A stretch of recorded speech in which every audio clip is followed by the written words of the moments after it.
से बाइक से गुजारिश करता हूँ रोड पे चल जाएं।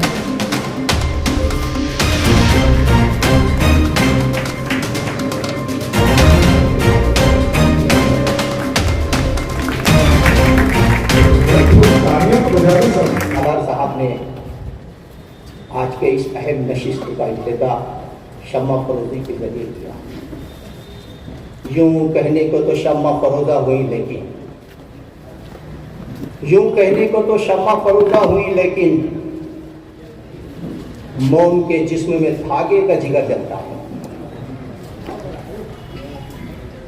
आज का ये प्रोग्राम इस पेशे नज़र से भी अहम है कि नामाफिक हालात के तेवर को देखकर हालात के तेवर को देखकर मैंने चरागे हज़्म की लौ को बढ़ा दिया। अब आप देखेंगे इस शमा के दरमियान जो धागा होता है दरअसल वो जलता है, दिखाई शम्मा देती है। ऐसे ही कुछ अफराद होते हैं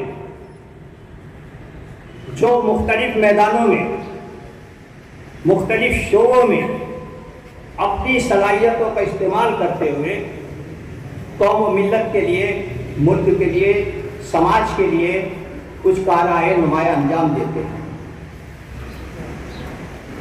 हमारा एशिया ने इस बात को महसूस किया और उन तमाम अफराद की यहाँ पजीराई के तौर पर, हिम्मत अफजाई के तौर पर उनको यहाँ मान सम्मान और एजाज़ से नवाजने का एहतमाम किया। यह बड़ा तकलीफ दे और बड़ा पित्ते को मारने वाला काम होता है। आज जब सारी दुनिया अपने आप को खुदनुमाई और अपने आप को सफ़े अव्वल में पेश करने के जो इन्हेताज आना शुरू हुआ, लेकिन उर्दू सहाफ़त ने अपनी जमहूरी रिवायत को बरकरार रखते हुए इसमें पेशकदमी की। आप देखिए कि 1947 के बाद की सहाफ़त पे अगर हमारी नज़र हम करें तो पता चलता है कि इस मुल्क की सालमियत, इस मुल्क की जमहूरियत, इस मुल्क के इत्तेहाद को कायम करने में और कायम रखने में इस उर्दू सहाफ़त ने बहुत अहम रोल अदा किया है। बात वहाँ से शुरू हुई और फिर आकर आज इस दौर में पहुँच गई है कि जब सहाफ़त अब किसी की गुलाम हो चुकी है। अब आपको मीडिया में, खबरों में वही तर्जुमानी नजर आएगी जो हुकूमत चाहती है।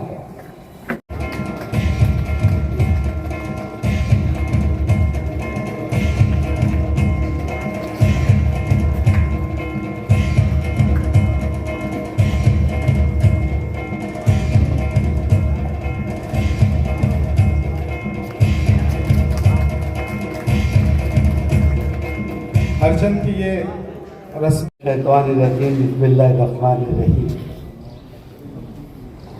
शुरू अल्लाह के नाम से जो नहायत मेहरबान रहम करने वाला है, जिससे कब्ज़े कुदरत में मेरी और आपकी सख्ती जान-माल है। बहुत खुशी की बात है कि एक मरतबा फिर इलाके खानदेश में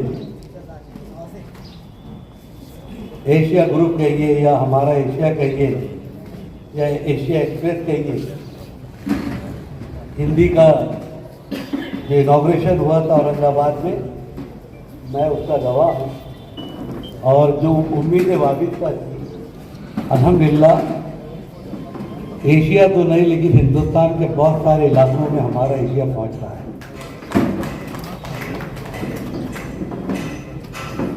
आज उसकी जानिब से ये जो प्रोग्राम मुनक़िद किया गया है,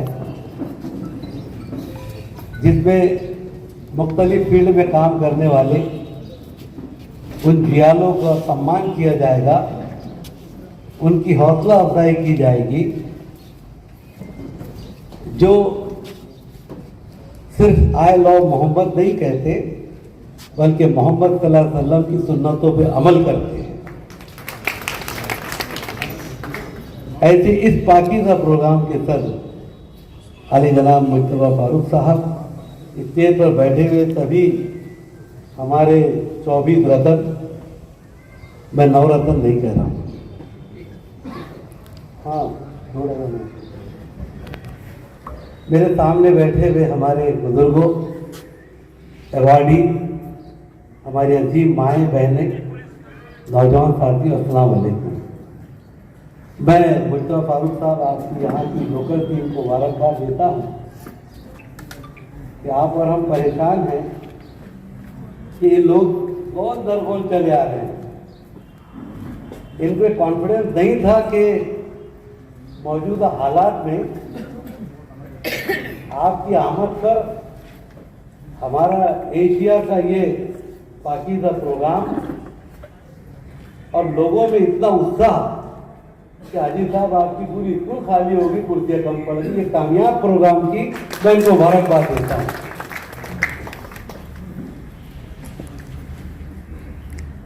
अब ये बच्चे जो यहाँ पर अनाउंस कर रहा है, हारून हमारा स्टूडेंट है, शकील भाई का पर्सन, और हमें बहुत फख्र होता है कि इकरा का जो नारा है, जो हमारा मोनोग्राम है उस पर लिखा है, हमारा विजन जो है उस पर लिखा है कि ये तेरा मैं कदा नहीं साथी,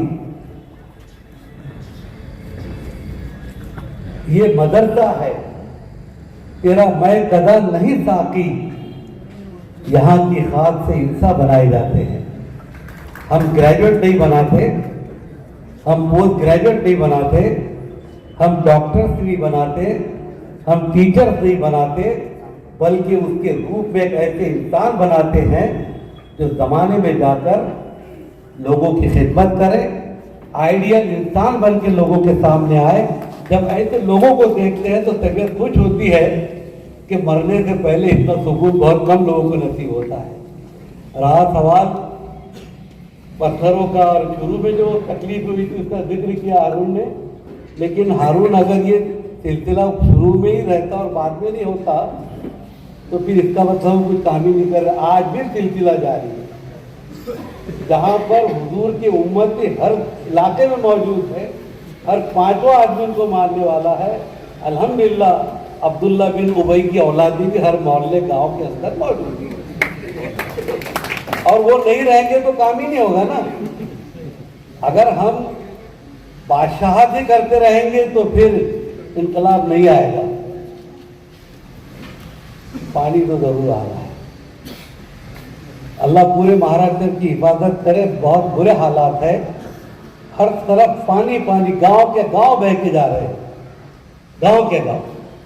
हुकूमत किसी की भी हो, उन्होंने आज जो कुछ भी करना चाहिए वो करने की जरूरत है। और हमें महाराष्ट्र के जितने भी हम हर समाज के लोग हैं, सरकार या कोई और अगर रिलीफ फंड की दावत देता है, हमारा एशिया भी अगर दावत देता है, तो इंशाअल्लाह ताला जिस तरह पंजाब की मुसीबत में मुसलमानों ने मसाजिद से करोड़ों रुपए जमा कर दिए, हम अपने तमाम क्षेत्रीय गैर मुस्लिम मुस्लिम भाइयों को इंशाअल्लाह रिलीफ देने के लिए कभी पीछे नहीं आते। यही तो सुन्नत रसूल है। क्या सिखाया है हमें उसको, क्या सिखाता है। और आज जो काम कर रहे हैं आप, तब ये भी सुन्नत रसूल है, क्योंकि आज लोगों को दूसरों को सम्मान देना नहीं चाहते, और हुजूर ने फरमाया औरों को इज्जत करो, उनको सम्मान दो। तो ये ही सुन्नत है।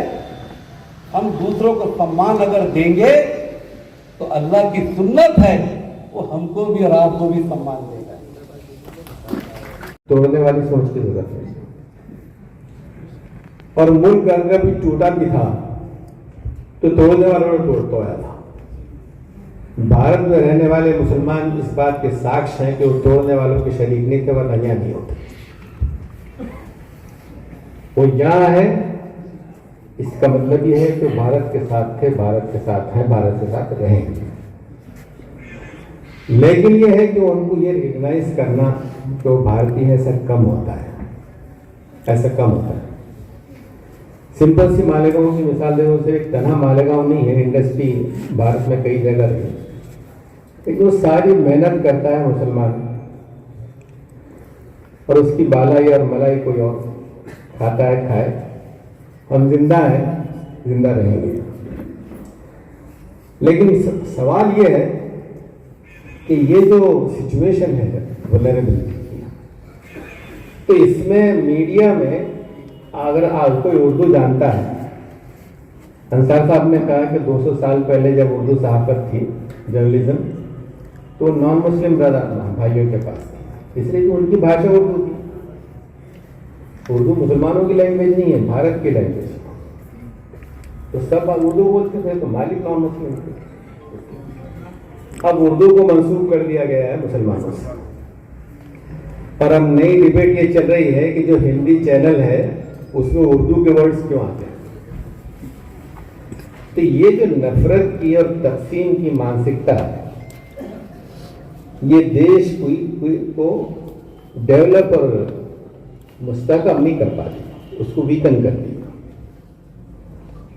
अब यहां पर आप उर्दू में जब अखबार पढ़ेंगे और वैसे पैरेलल हिंदी, मराठी, इंग्लिश में अखबार पढ़ेंगे, तो दोनों अखबार का कंटेंट बिल्कुल 90% डिफरेंट होता है। जो उर्दू में होता है वो हिंदी, मराठी, इंग्लिश में नहीं होता। वो अपने मसाइल आप ही बयान कर लेते हैं, आप ही सुन लेते हैं। तो हमारा उर्दू, तो हम अखबार चला रहे हैं, 16 साल से चला रहे हैं, दिन चैलेंज के साथ चला रहे हैं, अल्लाह उसको चलाता है। लेकिन हिंदी इसलिए किया कि जो हमारे उर्दू नहीं पढ़ रहे हो तो उर्दू पढ़ लें, लेकिन उर्दू नहीं पढ़ने वाले हमारे दूसरे जो नॉन मुस्लिम भाई है वो भी सोचें कि ये है क्या इसमें। तो सिंपल से एक एग्जाम्पल दो, औकाफ की बात की गई। हम जिस औकाफ की लड़ाई लड़ रहे हैं वो इसलिए नहीं लड़ रहे कि हमको ये प्रॉपर्टी मिले, हम इसलिए लड़ रहे हैं कि वो इन्वेस्टमेंट हमारे पुरखों ने चैरिटी के लिए किया है। हम जिस चीज को प्रोटेक्ट करना चाहते हैं वो चैरिटी को प्रोटेक्ट करना चाहते हैं। अनाथों को, विधवाओं को, जरूरतमंदों को जो फैसिलिटेशन मिलना चाहिए उसका नाम वक्फ है। फी सबिल्लाह के नाम पे अल्लाह मियां की जमीन है, सारी जमीन अल्लाह मियां की, सारी ईश्वर की, कौन इनकार कर सकता है? लेकिन वो एसेट्स तो चैरिटी के लिए, लेकिन उर्दू का प्रेजेंटेशन ये होगा अल्लाह मियां की जमीन है, तो ये बोलते हैं अल्लाह मियां की जमीन के नाम पे पाकिस्तान, बांग्लादेश लेके गए ना, यहाँ फिर लेते क्या तुम? फिर ये मांगने खड़े होगा तो भारत तो रखते या नहीं रखते? तो वो जो मिसलीड करते हैं उनको हम सपोर्ट करते हैं उस नैरेटिव से जो सूट नहीं करता, जो जस्टिफाई नहीं करता। तो जरूरत महसूस होती है कि हम उस लैंग्वेज में बात करें और वो बात करें जो उसकी हकीकत है, तो बनाकर पेश नहीं कर रहे। वक्त जो है तो जरूरतमंदों का है। हिंदी की जरूरत इसलिए महसूस होती है कि हम वो कम्युनिकेशन का एक छोटा सा प्लेटफॉर्म इमर्ज कर सकें। तो उसके हवाले से आपने ये किया, तो उसके लिए बहुत मशहूर हूं मैं, अंसार साहब का भी और हमारी टीम का, शकील साहब, सलाउद्दीन साहब, कामिल साहब वगैरह।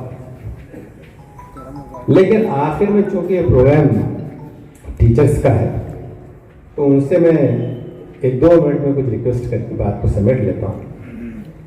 आपकी इंपॉर्टेंस क्या है इसको समझने के लिए बहुत शानदार बात किसी ने कही। उन्होंने कहा कि अगर किसी कौम को समझना हो कि उनका लेवल क्या है तो उस कौम के टीचर्स का मेयार देखो।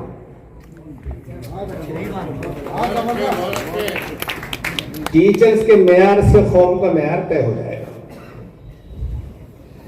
जर्मनी ने जब सेकेंड वर्ल्ड वॉर में शिकस्त का सामना किया तो मुल्क तकरीबन तोड़ दिया गया। तो वहां डब्बे इसलिए चली कि अब तो जर्मनी खत्म हो गया। तो किसी साहिब दिल ने कहा कि क्या सर टीचर्स भी खत्म हो गए? उन्होंने कहा नहीं, टीचर्स जंग में ही थे, टीचर्स बाकी है, क्योंकि कोई मसला नहीं, जर्मनी खड़ा हो जाएगा, जर्मनी खड़ा हो जाएगा। इसलिए कि आप जिससे निस्बत करते हैं ना टीचर को, वो तो मोहल्ले में इंसानियत है। इन्नमा बइस्तमाल है, अल्लाह के रसूल ने, प्रेषित ने, वो जो हम कहते हैं ना आई लव मोहम्मद, हमारे बेटे मुनीब से कह रहा था उनकी वीडियो पर, उन्होंने भी कही ये बात कि हमको बोल्डली ये कहना चाहिए वाई लव मोहम्मद, मोहम्मद मेरे नहीं है, मोहम्मद जो है इंसानियत के है, और अगर इंसानियत का सोल्यूशन उनके पास है तो कौन इनकार करेगा। जा रहा है, मैं जोरदार तालियों में उनका इस्तकबाल करता हूँ। हमारे एशिया की जानिब से अहमद रज़ा खान फिरोज़ खान का यहाँ आदर्श शायर व पत्रकार पुरस्कार देकर सम्मान किया जाता है। इसके बाद एंग्लो उर्दू हाई स्कूल व junior college of science Dhulia, यहाँ से मोहतरम आरिफ खान हुसैन खान, इन्हें आदर्श सुपरवाइज़र के अवार्ड से नवाजा जा रहा है। मोहतरम आरिफ खान हुसैन खान, जोरदार तालियों में आरिफ साहब का यहाँ इस्तकबाल हो। इसके बाद प्राचार्य चांद खान जलगांव, मोहतरम अख्तर रसूल सर भुसावल, इन्हें आदर्श शिक्षक पुरस्कार के लिए चुना गया है। मैं गुजारिश करता हूं कि वो भी स्टेज पर चले आए। मोहतरम अख्तर रसूल सर भुसावल, जोरदार तालियों में उनका इस्तकबाल हो।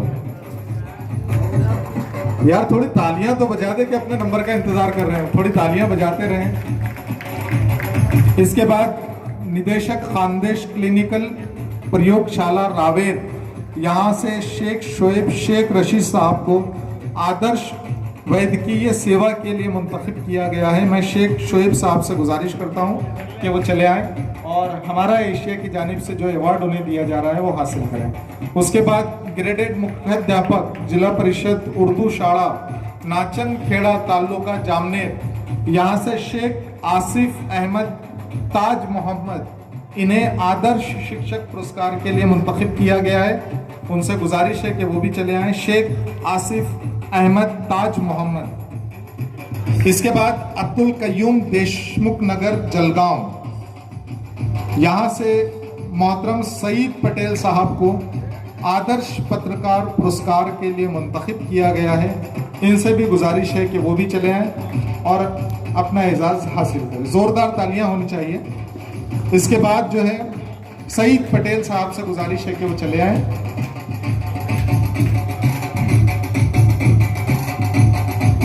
सईद पटेल साहब आदर्श पत्रकार पुरस्कार के लिए इन्हें सम्मानित किया जाता है। ज़ोरदार तालियों में मोहतरम सईद पटेल साहब का इस्तकबाल हो। इनके बाद ज़िला परिषद उर्दू स्कूल तोंडापुर तालुका जामनेर, यहाँ से मजहर अली नवाब अली, इन्हें आदर्श शिक्षक पुरस्कार के लिए चुना गया। इनसे गुजारिश है कि वो भी चले आएं। Mohammadia Anglo Urdu high school Shindurni, यहाँ से खान साजिद नसीम, इन्हें आदर्श शिक्षक पुरस्कार के लिए मुंतखब किया गया है। इनसे गुजारिश है कि वो भी चले आएं। खान साजिद नसीम साहब।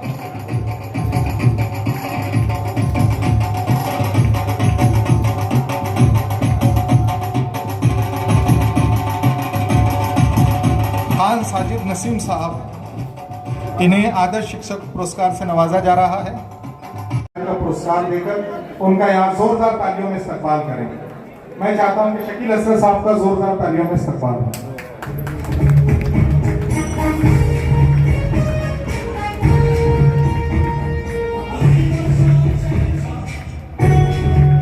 पांच अवार्ड देना है, आप जाने की फजा ना बनाए। 5 अवार्ड का कोई नहीं देगा। अशफाक सर अगर आप बैठ जाए तो मुझे थोड़ा अच्छा लगेगा। जोरदार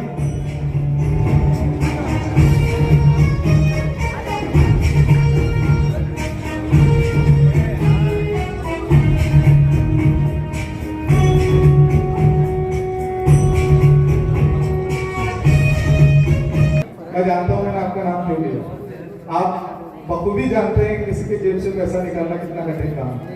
शकील साहब, आप खुश नसीब है कि आपको एक ऐसा है। मेरे जोरदार तालियों में वसीम साहब का इस्तेमाल। मैं नसीम साहब से गुजारिश करता हूं कि आप एशिया के यहाँ के लोग आपसे बहुत करीबी ताल्लुक रखते हैं, तो मैं नसीर साहब से गुजारिश करता हूँ कि वो भी चले आए। आइए नसीर साहब, कम से कम ये 5 अवार्ड के लिए नसीर साहब बहुत जरूरी है। जोरदार तालियों में।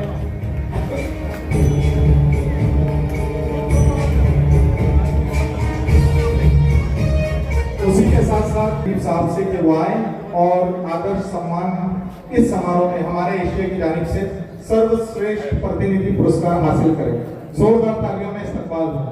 नसीर साहब से गुजारिश है, आप मुझे देने में कर लूंगा, आप वहां खड़े हो।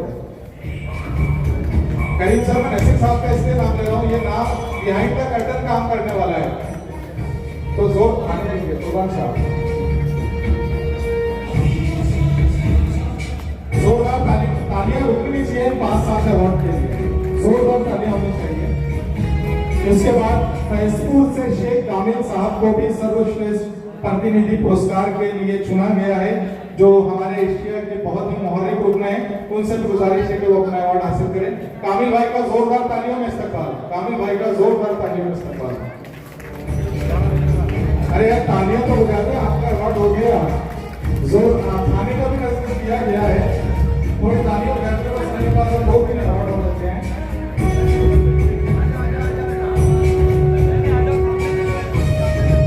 मैं समझता हूँ अब ये जो पर्चा मेरे पास आया है,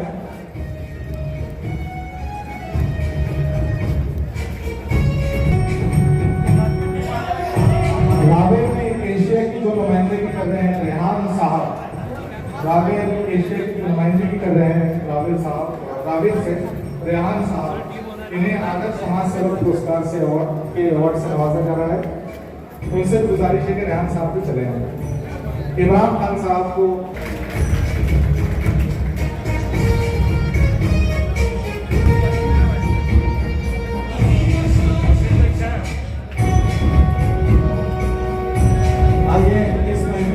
आखिरी पुरस्कार नवाजा जा रहा है। जोरदार तालियों में शकील भाई का यहाँ इस्तकबाल किया। जोरदार तालियों में शकील पत्रकार साहब का यहाँ इस्तकबाल।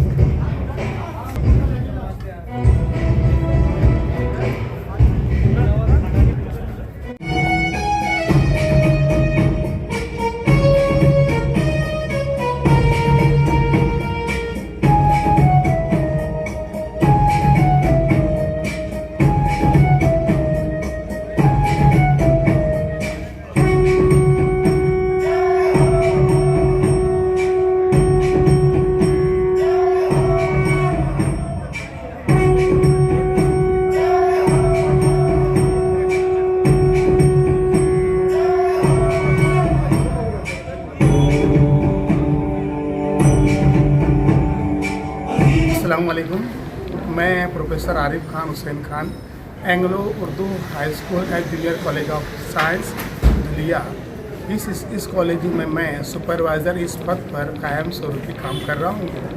मुझे हमारा एशिया इस पेपर की तरफ से, इस अखबार की तरफ से मुझे आदर्श सुपरवाइज़र करके मुझे इत्तला दी गई और मैं यहाँ पर आदर्श पुरस्कार लेने के लिए आया। यहाँ आने के बाद मैंने हमारा एशिया, इनका जो इस्तकबाल, इनका जो प्रोग्राम और इनकी जो मैंने मैनेजमेंट देखी, काफ़ी उम्दा और बेहतरीन है। मैं तहे दिल से पूरी हमारा एशिया, ये कमेटी को, डायरेक्टर को और काम करने वाले संपादक को, पत्रकार को, हर छोटे बड़े इसमें जो खादिम हैं, सबको मैं मुबारकबाद देता हूँ।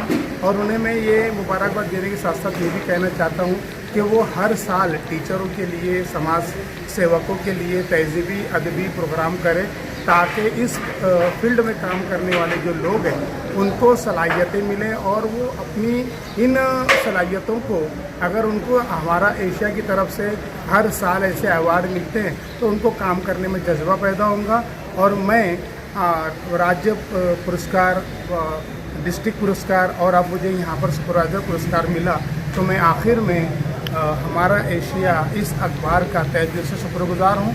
और ये आखिर में ये कहना चाहूँगा कि यहाँ आकर मैंने बहुत अपनी खुशी महसूस की है और मैं दिल की अमीर गहराई से उन्हें मैं मुबारकबाद दे रहा हूँ।